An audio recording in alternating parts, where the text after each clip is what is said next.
ಯಾವ ಹೂವು ಯಾರ ಮುಡಿಗೋ ಭಾಗ 220. ಡಾಕ್ಟರ್ ಸಾನ್ವಿಯನ್ನು ಪರೀಕ್ಷಿಸಿ ನೋಡಿ ಅವಳ ಕಣ್ಣಿನ ರೆಪ್ಪೆಗಳು ಅಲ್ಲಾಡುತ್ತಿವೆ. ಇದು ಚಿಕಿತ್ಸೆ ಫಲ ನೀಡುತ್ತಿದೆ ಎಂಬುದಕ್ಕೆ ಮೊದಲ ಲಕ್ಷಣ. ವರ್ಣ ಸಾನ್ವಿ ಸಾನ್ವಿ ಇಲ್ಲೇ ಇದ್ದೀನಿ ಕಣಮ್ಮ, ಕಣ್ಣು ಬಿಡು ಕೂಸೆ. ಡಾಕ್ಟರ್ ಬಹಳ ಜೋರಾಗಿ ಕೂಗಬೇಡಿ, ಅವಳ ಮೆದುಳಿಗೆ ಈಗಷ್ಟೇ ರಕ್ತ ಸಂಚಾರ ಸುಗಮವಾಗುತ್ತಿದೆ, ಕಿರಿಕಿರಿ ಉಂಟಾಗಬಹುದು. ಸ್ವರ್ಣ ಡಾಕ್ಟರ್ ಅವಳು ಕೈ ಬೆರಳುಗಳು ಮುಚ್ಚಿ ತೆರೆಯುತ್ತಿದ್ದಾಳೆ. ಇದು ಏನನ್ನಾದರೂ ಹೇಳುವ ಪ್ರಯತ್ನವೇ? ಡಾಕ್ಟರ್ ಇದು ಶರೀರದ ನರಗಳು ಮತ್ತೆ ಸಕ್ರಿಯವಾಗುತ್ತಿವೆ ಎಂದರ್ಥ, ಗಾಬರಿ ಬೇಡ. ಈಗ ಅವಳ ಮೈ ಬಿಸಿ ಏರುತ್ತಿದೆ, ಅಂದರೆ ಶೀತದ ಹೊಡೆತದಿಂದ ಹೊರಬರುತ್ತಿದ್ದಾಳೆ. ಸ್ವರ್ಣ ಅವಳು ಮಾತಾಡಲು ಪ್ರಯತ್ನಿಸುತ್ತಿದ್ದಾಳೆ ಅನ್ನಿಸುತ್ತೆ, ಆದರೆ ಧ್ವನಿ ಬರುತ್ತಿಲ್ಲ. ಡಾಕ್ಟರ್ ಅವಳ ಗಂಟಲು ಒಣಗಿರುತ್ತದೆ, ಶ್ವಾಸಕೋಶದ ಮೇಲೆ ಒತ್ತಡವಿರುತ್ತದೆ, ಧ್ವನಿ ಹೊರಬರಲು ಸಮಯ ಬೇಕು.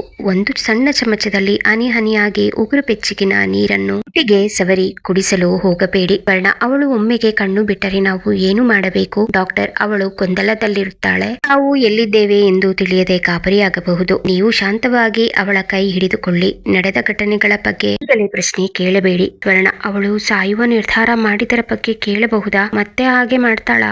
ಖಂಡಿತ ಬೇಡ.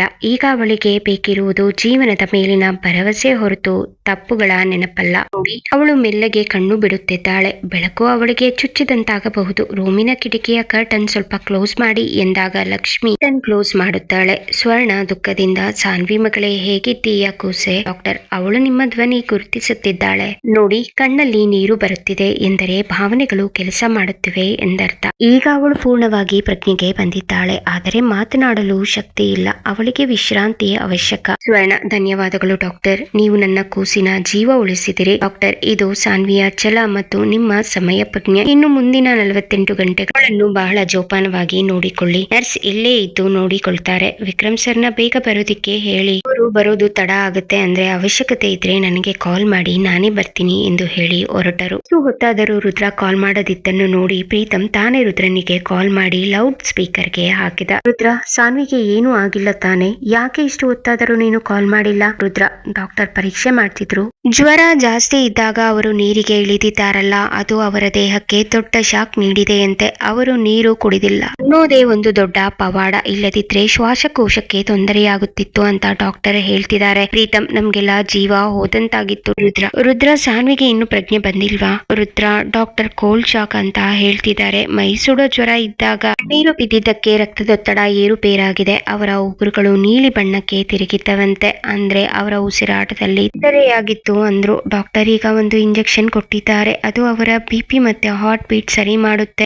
ಸರಿ ನಾವು ಹೊರಡ್ತೀವಿ. ಒಂದು ಸಲ ಡಾಕ್ಟರ್ನ ಕೇಳು, ಸಾನ್ವಿನ ಸಿಟಿ ಹಾಸ್ಪಿಟಲ್ಗೆ ಶಿಫ್ಟ್ ಮಾಡ್ಬೇಕಾ ಅಂತ. ಅದರ ಅವಶ್ಯಕತೆ ಇಲ್ಲ ಅಂದಿದ್ದಾರೆ. ಸಾನ್ವಿ ಅಮ್ಮ 1-2 ದಿನದಲ್ಲಿ ಚೇತರಿಸಿಕೊಳ್ಳಬಹುದು. ಪ್ರಜ್ಞೆ ಬರೋಕೆ ಮತ್ತೆ ಆಘಾತದಿಂದ ಹೊರಬರಲು ಸಮಯ ಬೇಕು ಅಂದ್ರು. ನಾನು ಸಾನ್ವಿ ಅಮ್ಮನ್ನ ನೋಡಿಲ್ಲ, ಇನ್ನು ಸ್ವಲ್ಪ ಹೊತ್ತಲ್ಲಿ ಅವರನ್ನ ನೋಡಬಹುದು ಅನ್ಕೊಂಡಿದೀನಿ. ಪ್ರೀತಮ್ ಸರ್ ಅವರು ಸಾಯೋ ನಿರ್ಧಾರ ಮಾಡಿದ್ದರ ಬಗ್ಗೆ ಯಾರು ಮಾತನಾಡಬಾರದು ಅಂತ ಡಾಕ್ಟರ್ ಕಟ್ಟುನಿಟ್ಟಾಗಿ ಹೇಳಿದ್ದಾರೆ. ನೀವು ಬೇಗ ಹೊರಟು ಬನ್ನಿ, ನೀವೆಲ್ಲ ಬಂದ್ರೆ ನಮ್ಗೆ ಧೈರ್ಯ ಎಂದವನು ಕಾಲ್ ಕಟ್ ಮಾಡಿದ. ಪ್ರೀತಮ್ ಪಂಕಜ್ ಹೊರಡೋಣ, ವಿಕ್ರಮ್ ಇಲ್ಲೇ ಇರಲಿ. ಸಾನ್ವಿ ಕಂಡೀಷನ್ ಏನು ಅಂತ ಗೊತ್ತಾಯ್ತು ಅಲ್ವಾ? ಹೋಗೋಣ ಬಾ. ಆದರೆ ಒಂದು ನೆನಪಿರಲಿ, ಈಗ ಸದ್ಯಕ್ಕೆ ಈ ವಿಷಯ ಯಾವುದೇ ಕಾರಣಕ್ಕೂ ವಿಕ್ರಮ್ ಕಿವಿಗೆ ಬೀಳಬಾರದು. ಪಂಕಜ್ ಅದೇ ನನಗೂ ಚಿಂತೆಯಾಗಿರೋದು. ಪ್ರೀತಮ್ ವಿಕ್ರಮ್ಗೆ ವಿಷಯ ಗೊತ್ತಾದ್ರೆ ಏನು ಮಾಡ್ತಾನೆ ಅನ್ನೋದನ್ನ ನೆನೆಸಿಕೊಂಡು ಭಯ ಆಗ್ತಿದೆ. ಪ್ರೀತಮ್ ಹೌದು, ಪರಿಸ್ಥಿತಿ ನೋಡಿದ್ರೆ ಈಗಾಗ್ಲೇ ಅವರಿಬ್ಬರ ನಡುವೆ ಜಗಳ ಇದೆ ಅನ್ನಿಸ್ತಿದೆ. ಸಾನ್ವಿ ಹೀಗೆ ಮಾಡಿರೋದು ಅವನಿಗೆ ಗೊತ್ತಾದ್ರೆ ಅವನು ತನ್ನನ್ನು ತಾನು ಕ್ಷಮಿಸಲ್ಲ, ಅಥವಾ ಸಾನ್ವಿ ಮೇಲೆ ಇನ್ನೂ ಸಿಟ್ಟು ಮಾಡ್ತಾನೆ. ಅದಕ್ಕೆ ಹೇಳ್ತಿರೋದು, ಸಾನ್ವಿಗೆ ಪ್ರಜ್ಞೆ ಬರೋವರೆಗೂ ಇದು ನಮ್ಮ ನಡುವೆ ಮಾತ್ರ ಇರಬೇಕು. ರುದ್ರನಿಗೂ ಇದನ್ನು ಹೇಳಿದ್ದೀನಿ. ಪಂಕಜ್ ಹೌದು, ವಿಕ್ರಮ್ ಈಗಾಗ್ಲೇ ಸಾನ್ವಿ ಬಗ್ಗೆ ತುಂಬಾ ಕಠಿಣವಾಗಿ ನಡ್ಕೊಳ್ತಿದ್ದಾನೆ. ಈ ಸ್ಥಿತಿಯಲ್ಲಿ ಅವನು ಅವಳನ್ನು ನೋಡಿದ್ರೆ ಸ್ಥಿತಿ ಇನ್ನೂ ಕೈಮೀರಿ ಹೋಗುತ್ತೆ. ಪ್ರೀತಮ್ ವಿಕ್ರಮ್ ನಿನ್ನನ್ನು ಏನಾದ್ರೂ ಕೇಳಿದ್ರೆ ಅಥವಾ ಫೋನ್ ಮಾಡಿದ್ರೆ ಏನು ಗೊತ್ತಿಲ್ಲದ ಹಾಗೆ ಮಾತಾಡು. ಪಂಕಜ್ ಸರಿ ಪ್ರೀತಮ್, ಆದ್ರೆ ಸಂಜೆ ಆದ್ರೂ ವಿಕ್ರಮ್ ಮನೆಗೆ ಹೋಗ್ಲೇಬೇಕಲ್ವಾ? ಆವಾಗ ಏನು ಮಾಡೋದು? ಪ್ರೀತಮ್ ಆವಾಗ ಏನಾದ್ರೂ ಒಂದು ಸುಳ್ಳು ಹೇಳೋಣ, ತಲೆ ಸುತ್ತಿ ಬಿದ್ದಿದ್ಲು ಅಂತಾನೋ ಅಥವಾ ಬೇರೆ ಏನಾದ್ರೂ ಹೇಳಿ ಮ್ಯಾನೇಜ್ ಮಾಡೋಣ.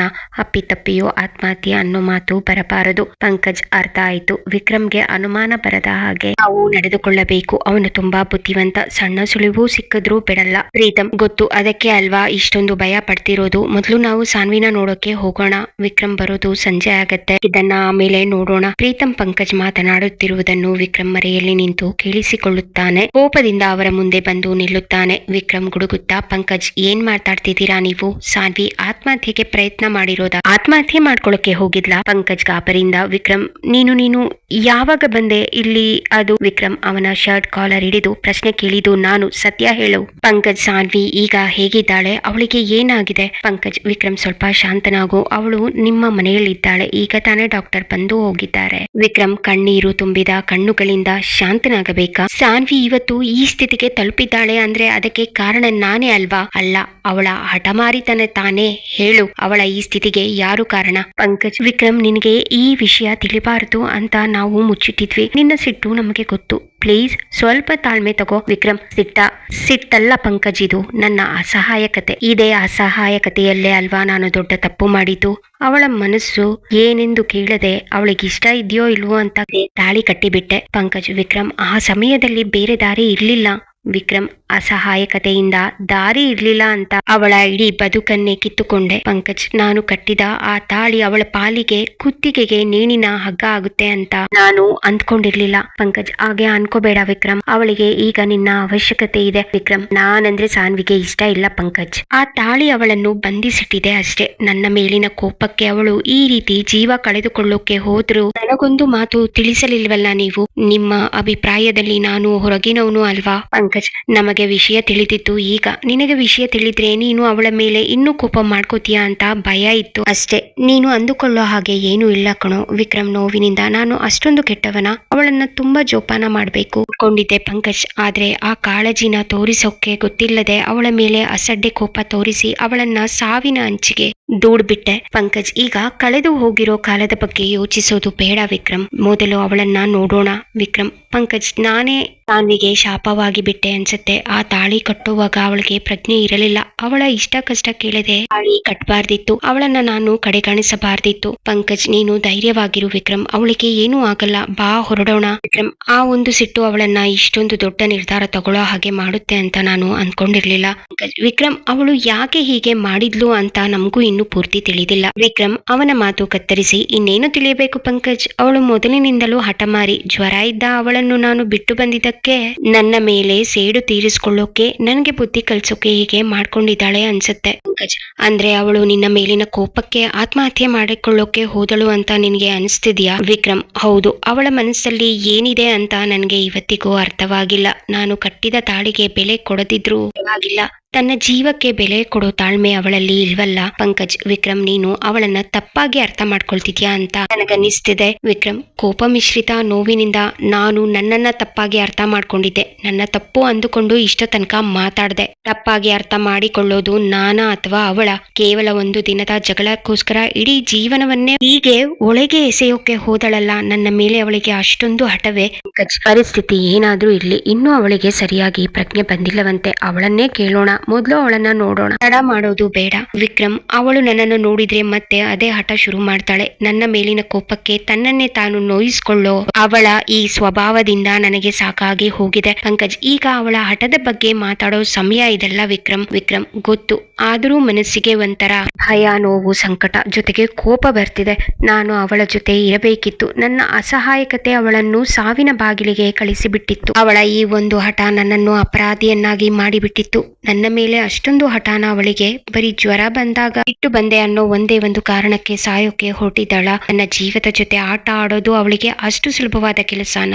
ನನ್ನ ಅಪರಾಧಿ ಸ್ಥಾನದಲ್ಲಿ ನಿಲ್ಲಿಸೋಕೆ ಇಷ್ಟೊಂದು ಕೆಳಮಟ್ಟಕ್ಕೆ ಇಳಿತಾರ ಯಾರಾದ್ರೂ? ಪ್ರಾಣ ತೆಕ್ಕೊಳ್ಳುವಷ್ಟು ಅವಳ ಮನಸ್ಸಲ್ಲಿ ಬೇರೆ ನೋವಿರಬಹುದು. ವಿಕ್ರಮ್, ದಯವಿಟ್ಟು ಅರ್ಥ ಮಾಡ್ಕೋ. ವಿಕ್ರಮ್, ಹುಚ್ಚು ಕೋಪದಿಂದ, ಯಾವ ನೋವು ಪಂಕಜ್? ನಾನು ಮಾಡಿರೋ ಸಣ್ಣ ತಪ್ಪನ್ನ ದೊಡ್ಡದು ಮಾಡಿಕೊಂಡು ನನ್ನ ಮೇಲೆ ಸೇಡು ತೀರಿಸಿಕೊಳ್ಳೋಕೆ ಇವತ್ತು ಹೊಳಗೆ ಬಿದ್ದಿದ್ದಾಳೆ ಅಷ್ಟೇ. ಅವಳ ಈ ಹಠಕ್ಕೆ ನನ್ನ ಹತ್ತಿರ ಉತ್ತರವಿದೆ. ಇವತ್ತು ಅವಳ ಹಠಕ್ಕೆ ಒಂದು ಅಂತ್ಯ ಆಡ್ತೀನಿ. ವಿಕ್ರಮ್, ಹೀಗೆಲ್ಲ ಆಡಿ ಪರಿಸ್ಥಿತಿನ ನೀನು ಇನ್ನೂ ಕೆಡಿಸ್ತೀಯಾ?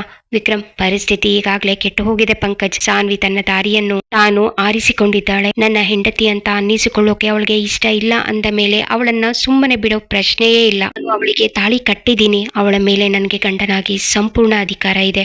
ಅವಳು ಸಾಯೋದಕ್ಕೂ ಮುಂಚೆ ನನ್ನ ಹತ್ತಿರ ಪರ್ಮಿಷನ್ ಕೇಳಬೇಕಿತ್ತು. ಪಂಕಜ್, ನೀನು ಮಾತಾಡ್ತಿರೋದು ನಿನ್ಗೆ ಅರ್ಥವಾಗ್ತಿದ್ಯಾ? ವಿಕ್ರಮ್, ಚೆನ್ನಾಗಿ ಅರ್ಥವಾಗ್ತಿದೆ. ಅವಳ ತಲೆಯಲ್ಲಿ ತುಂಬಿರೋ ಈ ಅಹಂಕಾರದ ಇವತ್ತು ನಾನೇ ಮುರಿತೀನಿ. ಇಷ್ಟು ದಿನ ಅವಳನ್ನ ಅನುಕಂಪದಿಂದ ನೋಡಿದ್ದೆ ನಾನು ಮಾಡಿರೋ ದೊಡ್ಡ ತಪ್ಪು. ಇನ್ಮೇಲೆ ಸಾನ್ವಿಗೆ ವಿಕ್ರಮ್ ಅಂದ್ರೆ ಯಾರು ಅಂತ ತೋರಿಸ್ತೀನಿ ಎಂದ. ವಿಕ್ರಮ್ ಕಾರ್ ಪಾರ್ಕಿಂಗ್ ನತ್ತ ನಡೆಯುತ್ತಿದ್ದಾನೆ. ಪಂಕಜ್, ಪ್ರೀತಮ್, ಶರಣ್ಯ, ಸಂಜಯ್ ಅವನನ್ನು ಹಿಂಬಾಲಿಸಿ ಬರುತ್ತಿದ್ದಾರೆ. ವಿಕ್ರಮ್ ಕೋಪದಿಂದ ಕಾರ್ ಹತ್ತುತ್ತಾ, ನಾನು ಮನೆಗೆ ಹೋಗ್ತಿದ್ದೀನಿ. ಇವತ್ತು ಸಾನ್ವಿಗೆ ನಾನು ಸರಿಯಾಗಿ ಬುದ್ಧಿ ಕಲಿಸ್ತೀನಿ. ಪಂಕಜ್, ವಿಕ್ರಮ್, ಈಗ ನೀನು ಒಬ್ಬನೇ ಹೋಗೋದು ಸರಿಯಲ್ಲ. ನೀನು ತುಂಬಾ ಸಿಟ್ನಲ್ಲಿದ್ದೀಯಾ. ಗಾಡಿ ಓಡಿಸೋ ಸ್ಥಿತಿಯಲ್ಲಿ ನೀನಿಲ್ಲ. ಪ್ರೀತಮ್, ಹೌದು ವಿಕ್ರಮ್, ಪಂಕಜ್ ಹೇಳ್ತಿರೋದು ಸರಿ. ನಾವು ಕೂಡ ನಿನ್ನ ಜೊತೆಗೆ ಬರ್ತೀವಿ. ನಾನೇ ಗಾಡಿ ಓಡಿಸ್ತೀನಿ. ವಿಕ್ರಮ್ ಸಿಟ್ಟಿನಿಂದ, ಬೇಡ, ನಿಮ್ಮ ಸಹಾಯ ನನ್ಗೇನು ಬೇಕಾಗಿಲ್ಲ. ನಾನು ಹೇಗೆ ಹೋಗಬೇಕು ಅಂತ ನನ್ಗೆ ಗೊತ್ತು. ಪಂಕಜ್, ವಿಕ್ರಮ್, ದಯವಿಟ್ಟು ಹಠ ಮಾಡ್ಬೇಡ. ಈ ವಿಷಯದಲ್ಲಿ ನಾವು ನಿನ್ನ ಜೊತೆಗಿರ್ಬೇಕು ಅನ್ಕೊಂಡಿದೀವಿ. ನೀನು ಮನೆಗೆ ಹೋದ ಮೇಲೆ ಅಲ್ಲಿ ಏನಾಗುತ್ತೋ ಅನ್ನೋ ಭಯ ನಿಮಗಿದೆ. ಪ್ರೀತಮ್, ನೋಡು ವಿಕ್ರಮ್, ನಾವು ನಿನ್ನ ಗೆಳೆಯರು. ಈ ಕಷ್ಟದ ಸಮಯದಲ್ಲಿ ನಿನ್ನನ್ನ ಒಬ್ಬನೇ ಬಿಡೋಕೆ ನಮ್ಗೆ ಮನಸ್ಸಿಲ್ಲ. ನಾವು ಬರ್ತೀವಿ ಅಂದ್ರೆ ಬರ್ತೀವಿ ಅಷ್ಟೇ. ವಿಕ್ರಮ್ ಕಿರಿಕಿರಿ ಮಾಡಿಕೊಳ್ಳುತ್ತಾ, ಸರಿ, ಬರೋದಿದ್ರೆ ಬೇಗ ಬನ್ನಿ. ಆದ್ರೆ ದಾರಿಯಲ್ಲಿ ನನ್ಗೆ ಯಾರು ಉಪದೇಶ ಮಾಡಬಾರ್ದು, ಅರ್ಥ ಆಯ್ತಾ? ಪಂಕಜ್, ಸರಿ ವಿಕ್ರಮ್, ಒಂದು ಮಾತಾಡಲ್ಲ, ಉಪದೇಶನೂ ಮಾಡಲ್ಲ. ನೀನು ಮೊದಲು ಡ್ರೈವಿಂಗ್ ಸೀಟ್ ಬಿಡು, ನಾನು ಕಾರ್ ಓಡಿಸ್ತೀನಿ. ಪ್ರೀತಮ್, ಸಂಜಯ್, ಶರಣ್ಯ ನನ್ನ ಗಾಡಿಲಿ ನಮ್ಮ ಹಿಂದೆಯೇ ಬರ್ತಾರೆ. ಪ್ರೀತಮ್ ಪಂಕಜ್ಗೆ ಪಿಸು ಮಾತಿನಲ್ಲಿ, ಪಂಕಜ್ ಇವನು ಹೋಗ್ತಿರೋ ರೀತಿ ನೋಡಿದ್ರೆ ಮನೆಗೆ ಹೋದ ಮೇಲೆ ಇನ್ನೇನು ಅನಾಹುತ ಮಾಡ್ತಾನೋ ಗೊತ್ತಿಲ್ಲ. ನಾವು ಸ್ವಲ್ಪನೂ ಮೈ ಮರೆಯೋ ಹಾಗಿಲ್ಲ. ಪಂಕಜ್, ಹೌದು ಪ್ರೀತಮ್, ಇವನ ಸಿಟ್ಟು ಸಾನ್ವಿ ಮೇಲೆ ಇವತ್ತು ಹೇಗೆ ಸ್ಫೋಟಗೊಳ್ಳುತ್ತೋ ಅನ್ನೋ ಆತಂಕ ನನಗೂ ಇದೆ. ಬೇಗ ಬನ್ನಿ, ಹೊರಡೋಣ. ಎಲ್ಲರೂ ಎಸ್ಟೇಟ್ ಕಡೆಗೆ ಪ್ರಯಾಣ ಬೆಳೆಸುತ್ತಾರೆ. ಮುಂದೇನು ಸಾನ್ವಿ ಆತ್ಮಹತ್ಯೆ ಪ್ರಯತ್ನ ಮಾಡಿದ್ದಕ್ಕೆ ವಿಕ್ರಮ್ ಹೇಗೆ ಪ್ರತಿಕ್ರಿಯಿಸ್ತಾನೆ ತಿಳ್ಕೋಬೇಕಾ? ಕತೆಗಾಗಿ ಕಮೆಂಟ್ ಮಾಡಿ ನಿಮ್ಮ ಆಲೋಚನೆಗಳನ್ನು ಹಂಚಿಕೊಳ್ಳಿ. ಈ ಕತೆ ಹೇಗೆ ಅನಿಸಿತು ಎಂಬುದನ್ನು ಕಮೆಂಟ್ ವಿಭಾಗದಲ್ಲಿ ತಿಳಿಸಿ. ಇಷ್ಟ ಆದ್ರೆ ಲೈಕ್ ಮಾಡಿ, ಮಿಸ್ ಮಾಡದೆ ನಮ್ಮ ಕನ್ನಡ ಕವನಗಳು ಹಾಗೂ ಕತೆಗಳಿಗಾಗಿ ನಮ್ಮ ಚಾನೆಲ್ಗೆ ಸಬ್ಸ್ಕ್ರೈಬ್ ಮಾಡಿ. ನಿಮ್ಮ ಬೆಂಬಲಕ್ಕೆ ಧನ್ಯವಾದಗಳು.